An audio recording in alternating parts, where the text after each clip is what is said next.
Hey guys, it's Daniel, welcome back. The following is a clip from my video on Layne Staley and Man in the Box. If you want to see the full video, it's linked below. There is a bit of irony in the fact that Alice in Chains' big hit in '91, Man in the Box, contributed to the death of glam metal's mainstream dominance. Despite the notion that all the grunge bands hated glam metal, in reality, many of the prominent grunge artists of the 90s loved 80s glam and hard rock, including Layne Staley.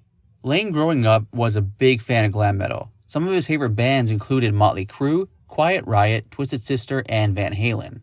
As a matter of fact, according to Layne Staley's stepfather Jim Elmer, Van Halen in particular played a critical role in Layne wanting to become a musician. More on that later. At the time the Man in the Box video came out in 1991, Sammy Hagar was the singer in Van Halen. Sammy Hagar liked the video for Man in the Box so much that he subsequently invited Alice in Chains to go on tour with Van Halen that year.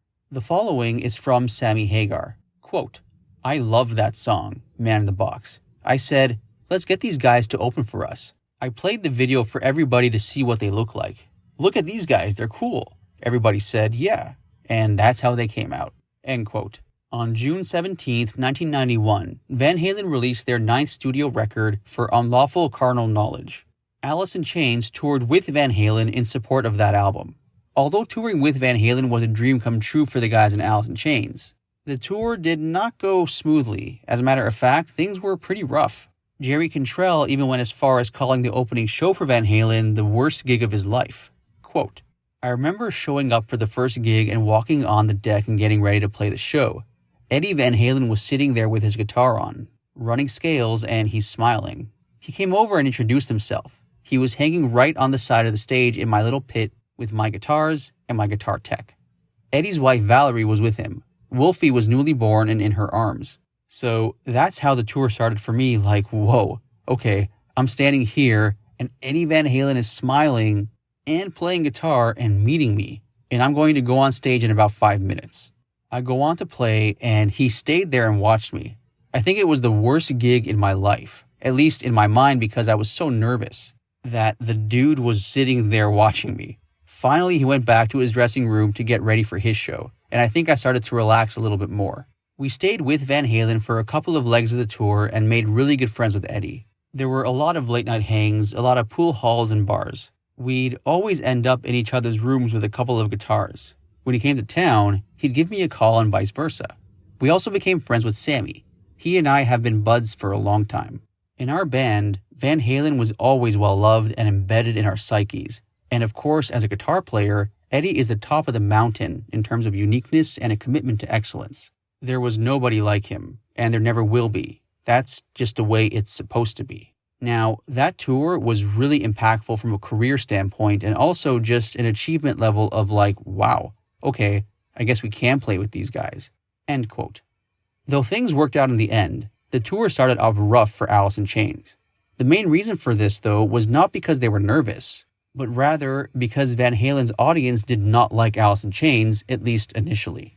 Though many people had heard Man in the Box, their big single at the time, most of Alice in Chains' other songs at the time were not very well known. For the tour with Van Halen, Alice in Chains kept Man in the Box as their closing number in their set. This meant that the other songs they opened with were virtually unknown amongst Van Halen fans. Many Van Halen fans didn't even know Alice in Chains was the band behind Man in the Box. According to Sammy Hagar, at some shows, Van Halen fans would even flip off and boo the band. He also recalls that Layne in particular would give back attitude to the crowd. Sammy Hagar once recalled the following to Ultimate Classic Rock. Quote, "Layne would squat and take his leather jacket off real calm while Jerry was soloing. He'd fold it up like a butler and lay it down real slow on the drum riser, and then he'd turn around. He'd squat down like he's taking a dump and just take his middle finger and hold it up to the audience. I thought it was hilarious. He really, really had some balls, and he sang great every night. That band was great. But the point is, I said, open with Man in the Box, you idiots. That song is a hit. The audience will go, oh, that's who these guys are. You know, nobody knew who they really were." End quote. Eventually, Alice in Chains moved Man in the Box further towards the beginning of their set. And according to Sammy Hagar, it helped immensely. In an interview with Jenny McCarthy, Sammy Hagar went further into his reasoning as to why he recruited Alice in Chains to tour with Van Halen in 1991. Quote, "When you're in Van Halen in the 90s when grunge came along, that was freaky, man. Because I'm looking at these guys and we're sort of the glam rock. We're all dressed up and dressing like girls and stuff. Motley Crue and Poison and these guys. But when grunge came and they were like down and dirty and funky, they made me nervous. I thought, these guys are going to disrespect us. Like, yeah, you're done, buddy." I was so insecure about it that I invited Alice in Chains with their first album when they had Man in the Box to open for Van Halen. They came out on the tour with us, and I've been dear friends with Jerry Cantrell since then. But that's how insecure I was. I said, let's get them on the show. That way their fans will know we're cool. It came out of fear a little bit. Not bad fear, but nervousness. They did really good, and business was good, and I made a friend out of it. Jerry comes to Cabo for my birthday bash every freaking year. End quote. On another occasion, Sammy Hagar once said the following to the Seattle Post as to his rationale for bringing Alice in Chains on tour with Van Halen. Quote, "I said, let's find a cool new band that needs exposure. I was watching MTV and saw Man in the Box's video. Layne Staley is one of the greatest new singers today." End quote. Now, as mentioned earlier, Jim Elmer, Layne Staley's stepfather, once stated that Van Halen played a critical role in Layne wanting to become a musician. What Jim Elmer is referring to is a Van Halen concert he brought Layne to when Layne was a kid. The following is from Jim Elmer. This is from Alice in Chains, The Untold Story. Quote, "That concert was where he really started to like music, I think. We were down in the general seating area, without any seats, so we were down in that mosh pit area. So when things started, I got off to the side. The two neighbor boys who came and Layne were about the same age, and they stayed down there. I stayed down there with them for just a little bit, and even in those days, I was the oldest person down there. Some girl came up with her boyfriend and said, 'You're really great for being down here.' I took that as a compliment, because it was action-packed. It was a great concert. I think they stayed down there for the whole thing." End quote. It wasn't just Layne Staley who grew up an admirer of Van Halen, however. All of the guys in Alice in Chains were fans of Van Halen. When it came to Mike Starr in particular, he even wrote in his senior high school yearbook that one of his dreams was to tour with Van Halen. Well, now that dream had become a reality and Mike was elated. According to his friend Ken Kramer, Mike once called him and said the following, quote, "Dude, I can't talk very long. I have this girl's cell phone and I'm in the bathroom. We're about to open for Van Halen. Man, I love you so much. I wanted to call you. I want you to be here. This is so great. I wanted to share it with you. I'm going to try and call everybody I know." End quote. The Van Halen tour was a big moment for Alice in Chains, and in a way brought things full circle for the band. Unfortunately, it's also believed that it was during this tour when Layne Staley started dabbling with heroin. Now, before I go any further, something needs to be made clear. Though Layne is believed to have started using heroin during the tour, it doesn't mean he started using heroin because of the tour. This is an important distinction to make because Layne's heroin use and the Van Halen tour may have been coincidental. Van Halen may have had nothing at all to do with heroin entering Layne's life. As a matter of fact, no source that I have looked into has ever said that Van Halen got Layne involved with heroin. So, how exactly did heroin enter Layne's life? To this day, there is no definitive answer. No one definitively knows. However, the person that is often pointed to as the person who introduced Layne to heroin is Demery Perot, Layne Staley's longtime on-again, off-again girlfriend. Now, to be fair, there are those who have defended Demery and have said that she did not introduce Layne to heroin, but rather that it was Layne who introduced her to heroin. Though there is no 100% consensus, most people who have spoken on the topic publicly have said it was Demery who introduced Layne to the drug. Regardless of who introduced who, another big question is when. When did Layne start using heroin? According to Johnny Bacolis, a close friend of Layne's, Layne Staley told him that he started using heroin during the Van Halen tour. The following is from Alice in Chains, The Untold Story. Quote, Bacolis asked Layne how his heroin use began. He recalls Layne telling him they ran out of cocaine and Demery went out looking for more, but instead came back with heroin.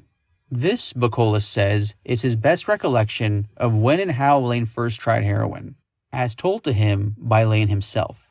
Regarding Demery's use, Bacolis said, I think she was using at that point on and off. I don't know how seriously she was using, but she was using enough to take it when someone gave it to her." End quote. If this story is true, and if Layne did start using heroin during the Van Halen tour, that would mean the story Johnny Bacolis is telling about Demery getting Layne heroin must have happened at some point between August of 91 to January of 92, the period of time Alice in Chains was touring with Van Halen. Dave Jordan, the man who produced Alice in Chains' first two records, Facelift and Dirt, has said that Layne was not using heroin during the making of Facelift, which was recorded from various points between December of 89 and April of 1990.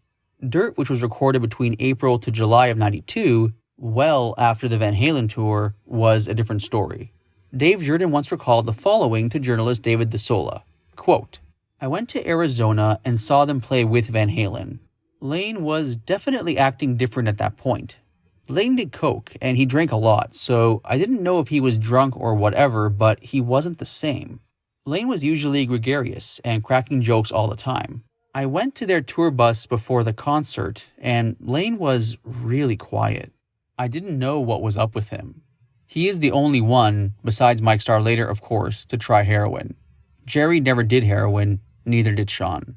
End quote. Interestingly, when it comes to Mike Starr, one of the people who has accused Demery Pearl of introducing Layne to heroin is John Starr, Mike's father. Like Layne, Mike also had struggles with heroin. John Starr once said the following, quote, "The drugs came as a result of Layne's connection with Demery. They did no drugs until they started touring. I loved her. Her and I got along great. Mike and Layne and her had more fun than everybody else on tour together. But she introduced Layne to heroin. Layne introduced Mike to heroin." End quote. For her part, Demery's mother Kathleen once said the following, quote, "People who love Demery blame Layne for her addiction. That's what people do when you love somebody and they're hanging with somebody else and they're doing bad things. You don't blame that person. You say, oh, it's their friends. Oh, he's running with a bad group of people." End quote. Regardless of who introduced who, both Demery and Layne died heroin-related deaths. Layne on April 5, 2002, and Demery 5.5 years later on October 29, 1996. 1996 was an important year for Alice in Chains in that it marked the band's last ever performance with Layne Staley. As a matter of fact, the last song the band ever played with Layne was Man in the Box. The final Alice in Chains show with Layne Staley took place on July 3, 1996 in Kansas City as an opening act on the Kiss reunion tour. The band unfortunately would never play again with Layne as his heroin addiction was getting worse and worse. Reflecting on the situation, Alice in Chains drummer Sean Kinney once said the following, quote, "Me and Jerry especially wanted to do the Kiss tour. I was in the Kiss Army and they were bringing back the original lineup. Layne kept saying, I don't want to do it, so we gave up on it. We didn't hear about it for a while. They must have asked again and he said, I'll do it. Those ended up being the last shows we played in public. They went great. They were fun. It was nice being out there. It was only 5 or 6 shows, and by the end of the shows, the last one, it was cops, ambulance, and get on the plane, hide the drugs. The same stuff was going on. It became more apparent that unless things seriously change, we can't go out and play to our potential at this level. We can't even get through a week and a half without drama and scary stuff going on. That's about right when I started mentally preparing like, it's done. Same thing with MTV Unplugged. They kept asking if we'd do it. Up to the moment, it was just a nail-biter. Barely any rehearsing at all. Guys not showing up, the same stuff. Rolled out there and everything thankfully worked. Right then is when I knew, okay, if we never do anything again, I'm good with this. I'd rather leave on a high point instead of throwing drug paraphernalia into a garbage can in an airport, hoping to not get arrested while I jump on a plane. That's when I started to distance myself from it and just preparing for the worst, which it eventually happened.